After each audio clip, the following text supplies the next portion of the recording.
एक हफ्ते से इंडिगो ने लोगों को रुला कर रख दिया था, लेकिन अब रोने की बारी इंडिगो की है, क्योंकि नरेंद्र मोदी अब डायरेक्ट एक्शन मोड में। आज भी इंडिगो की 400 से ज्यादा फ्लाइट कैंसिल हुई।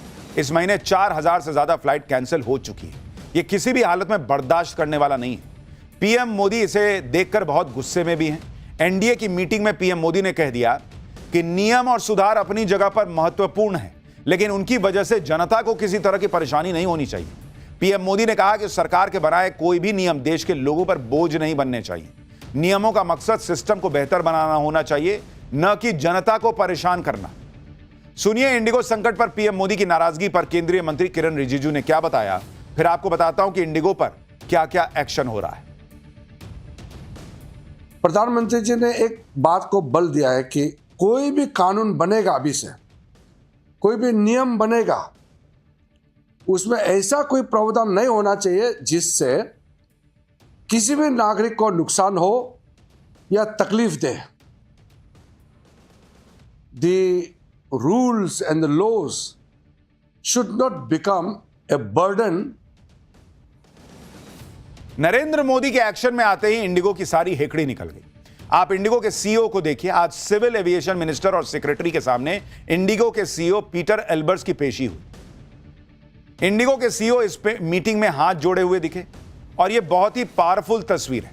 जो इंडिगो किसी के सुनने में इंटरेस्टेड नहीं लग रहा था एक समय में, जिसे किसी की परवाह नहीं है क्या ऐसे सवाल पूछे जा रहे थे, आज की डेट में उनका सीईओ कैसे बैठा हुआ है, कैसे हाथ जोड़े हुए है, इसकी चर्चा हो रही है सोशल मीडिया पर। इधर एनडीए की मीटिंग में इंडिगो संकट को लेकर पीएम मोदी ने सख्त तेवर दिखाए, तो उधर इंडिगो पर एक्शन भी शुरू हो गया।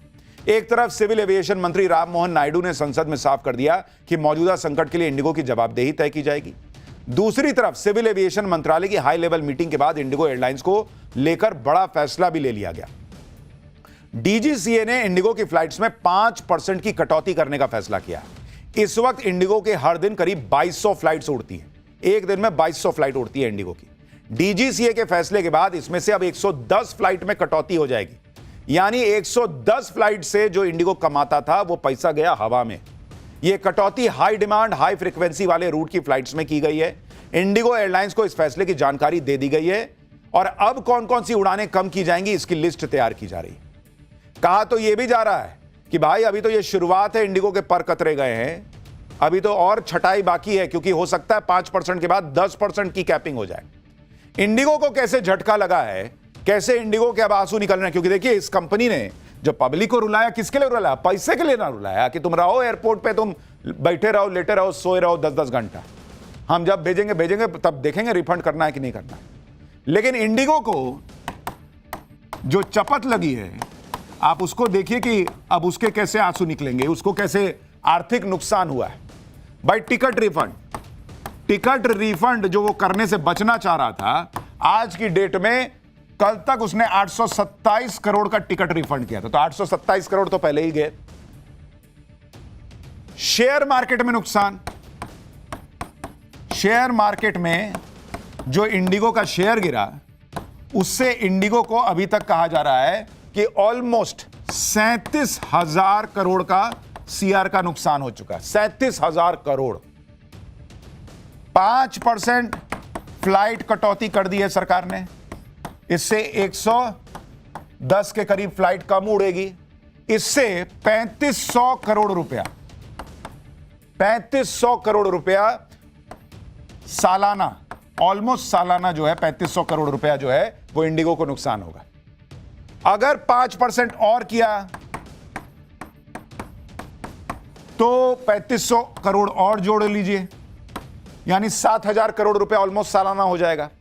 कहा जा रहा है कि फाइन लग सकता है आगे, अभी इसका फैसला नहीं हुआ है, लेकिन कहा जा रहा है कि सरकार हो सकता है 1000 करोड़ रुपए का फाइन इंडिगो पर लगा सकती है। तो अगर ये सारा मिला दीजिए आप, तो ऑलमोस्ट इंडिगो को 45,000 करोड़ की चपत लग चुकी है, या लग जाएगी आने वाले समय में 45,000 करोड़। अब यह समझना भी जरूरी है कि डीजीसीए ने इंडिगो की 5% फ्लाइट कम करने का ही फैसला क्यों किया। दरअसल 1 नवंबर से पायलट और क्रू मेंबर्स के लिए एफडीटीएल यानी फ्लाइट ड्यूटी टाइम लिमिटेशन के नए नियम लागू हुए, जिसको बैलेंस करने के लिए इंडिगो एयरलाइंस ने जरूरत के मुताबिक पायलट नहीं बढ़ाए। एक तरफ इंडिगो ने जरूरत के हिसाब से पायलट तो नहीं बढ़ाए, लेकिन विंटर शेड्यूल में डेली फ्लाइट्स की संख्या 6% बढ़ा दी। इंडिगो के पास गर्मी के सीजन में वीकली 14,158 फ्लाइट्स की मंजूरी थी, लेकिन 26 अक्टूबर से लागू हुए विंटर शेड्यूल में इंडिगो की वीकली फ्लाइट्स की संख्या बढ़कर 15,014 हो गई।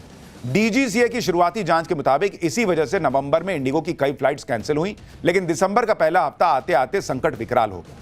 हर रोज सैकड़ों फ्लाइट्स रद्द होने लगी, जबकि अगर एयर इंडिया और एयर इंडिया एक्सप्रेस की बात करें तो इन एयरलाइंस की गर्मियों के मुकाबले विंटर शेड्यूल में डोमेस्टिक फ्लाइट्स में 1% से 6% की कमी आई।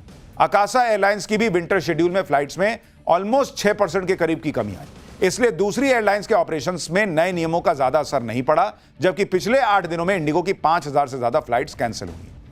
सवाल तो डीजीसीए से भी है कि जब आपके पास ये आया कि ये लोग फ्लाइट और बढ़ा रहे हैं घटाने की बजाय, और इन्होंने अभी तक रिक्रूटमेंट नहीं किया है, तब एक्शन क्यों नहीं हुआ? तो इंडिगो पर तो सरकार एक्शन ले रही है, अभी डीजीसीए की सफाई भी बची हुई है बॉस। अब यह भी देखिए कि इंडिगो को क्यों खुद ही इस महासंकट की वजह माना जा रहा है।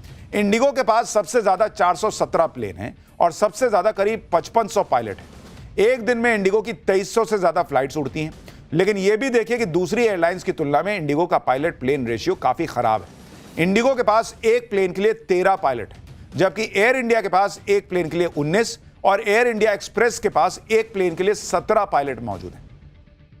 पायलट प्लेन रेशियो में सबसे अच्छा रिकॉर्ड अकासा एयर का है, जिसके पास एक प्लेन के लिए 27 पायलट है। यानी इंडिगो जो है ना, वो जितना का जहां से पैसा बचे उस हिसाब से चल रहा था। अब लगा झटका पैसे का, तब पता चलेगा। लेकिन इंडिगो के एक एक एक्शन पर सरकार की अब सख्त नजर है।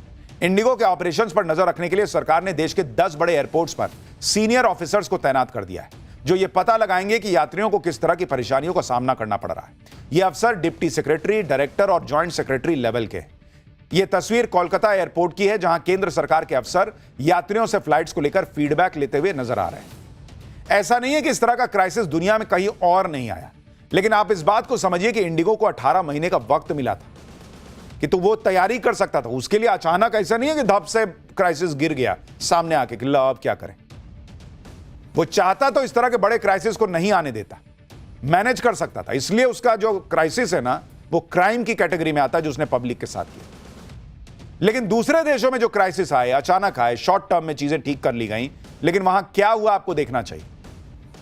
जैसे साल 2017 में आयरलैंड की एयरलाइंस रायन एयर पायलट की कमी और गलत शेड्यूलिंग से 20,000 फ्लाइट उसको कैंसिल करनी पड़ी। साल 2022 में south west America software fail हो गया और तूफान की वजह से 10 दिन में 16,700 फ्लाइट्स कैंसिल हुई। साल 2017 और 2022 में ब्रिटिश एयरवेज ने संकट झेला। आईटी फेलियर की वजह से सैकड़ों फ्लाइट रुक गई। यहां भी वही पैटर्न देखने को मिला जो इंडिगो के मौजूदा संकट में दिख रहा है, कम स्टाफ, ज्यादा फ्लाइट्स और पुराने सिस्टम।